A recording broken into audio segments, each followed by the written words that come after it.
Chapter 49. The Flyer. With coaching from his mother, Bright Bill was becoming a truly exceptional flyer. He wasn't the biggest or the strongest, but he was the smartest. You see, he and his mother had started studying the flying techniques of other birds. They'd sit for hours and watch how hawks and owls and sparrows and vultures moved through the air. Then they'd go up to the grassy ridge and Bright Bill would practice what he'd learned. Soon he was diving and swooping and darting and soaring around the island. The adult geese frowned at his flying tricks, but the gosling thought he was amazing.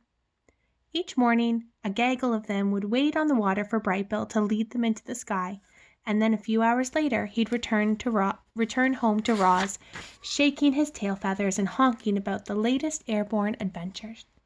"Mama, the other goslings didn't know that warm air rises.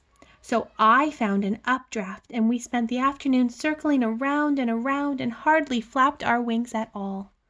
Mama, did you see the lightning storm today? We knew there was trouble when the wind started blowing from the north, so we flew down to some shrubs and waited for the storm to pass. Mama, we just did a new flying formation. We all took turns at the point, but everyone liked following me the best, so I led most of the time." Chapter 50. The Button. Bright Bill was thinking about the small button on the back of his mother's head. His mother was thinking about it too. They couldn't stop wondering what would happen if the button was pressed. And one day they decided it was time to find out. Roz sat on the floor of the nest. Her son nervously stood on a stone behind her. "I am ready when you are," said the robot. "Okay," said the gosling. "Here we go." Bright Bill took a deep breath.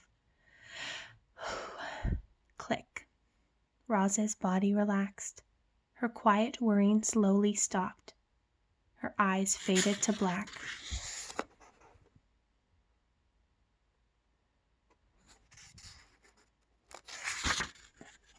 "Mama, can you hear me?" There was no answer. Bright Bill waddled around and looked at her mother's face. Her strange spark of life had gone out. The gosling had never felt more alone. He was ready to switch her back on, but what if she didn't wake up? What if she woke up different? The gosling was afraid to press the button, and he was afraid not to press the button. Bright Bill took a deep breath. Click. Roz's body tensed. Her quiet whirring slowly started. Her eyes began to glow. "Mama, can you hear me?" "Hello, I am Rozam Unit 7134, but you may call me Roz." The robot spoke these words automatically, in a language Bright Bill didn't understand. His little heart raced as his worst fears seemed to be coming true. But a moment later, her familiar voice returned, and the robot said in the language of the animals, "Hello, son. How long was I out? It seemed like only an instant to me." "You were out for a few minutes," said the gosling as he hugged his mother, "but it seemed like forever to me." Chapter 51. The Autumn. The days were getting shorter, the air was getting crisper, and one morning Roz walked out to find a layer of frost on the garden. Autumn had come to the island. The tree leaves, which had been green for the robot's entire life, turned yellow and orange and red. Then they let go of their branches and floated down to the ground, and the forest gradually filled with the sounds of creatures scurrying through dead leaves. Tree nuts were also falling, thunking onto roots and rocks and occasionally clanging off the robot. The smell of flowers faded as blossoms withered. All the rich scents and colors of the islands were draining away. The animals were also changing. Furry animals were growing more fur. Feathery animals were growing more feathers. Scaly animals were starting to look for homes. "Yerp, it's cooling off," croaked one frog to another. "Before long it'll be time for sleepin'." "Yerp, I better start looking for a good hole," croaked the second frog. "Have you found one yet?" "Nah," croaked the first frog. "I'll look for the hole next week. For now, I'm going to enjoy the warm sunlight while it lasts." Yerp. Many of the island animals were already thinking about their winter hibernation. Frogs, bees, snakes, and even bears would soon disappear and spend the next few months resting out of sight. And then there were the birds. Some birds, like owls and woodpeckers, would spend the winter nesting and eating the island's few remaining edibles. But the migratory birds were preparing for the long journey south to their warm wintering grounds. And among the birds destined to leave were the geese. Chapter 52. The Flock. Brightbill slowly waddled into the nest. He had a confused look on his face.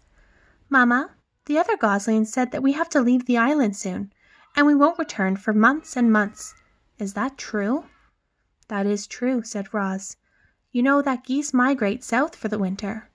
"Will you migrate with us?" said Brightbill. "I cannot fly or swim, so I will spend the winter here on the island. Can I stay with you?" "I do not think that is a good idea. I think you should migrate with the flock." "How long will the migration take?" said Brightbill. "Where will we fly? When will we come home?" "I do not know," said Roz. "Let us go ask the others." And so the robot and the gosling walked around the pond to where Loudwing and her friends were chatting. "Hello, everyone," said Roz. "Brightbill has some questions about the flock's upcoming winter migration." "And we'd be happy to answer them," said Loudwing. "What would you like to know, little one?" "How long will the migration take?" said Brightbill. "Where will we fly? When will we come home?" "It'll take a couple of us weeks to fly down south," said Loudwing, "depending on the weather. We'll join other flocks at a beautiful lake in the middle of a great sprawling field," said another goose. "And we'll come back to the island after 4 or 5 months," said someone else, "depending on the weather." As they walked back to the nest, Brightbill said to his mother, "Lately, I've been feeling this strong urge to fly. Not just around the pond or the island, but to go on a long flight, a journey." "Those are your instincts," said the robot. "All animals have instincts. They help you survive." "Do you have instincts?" said the gosling. "I do have instincts. They also help me survive." "My instincts are definitely telling me to fly south for winter," said Brightbill. "I just wish you could join us." "I'm going to worry about you while I'm away." "Do not worry. I will be fine," said Roz. "How bad could winter be?"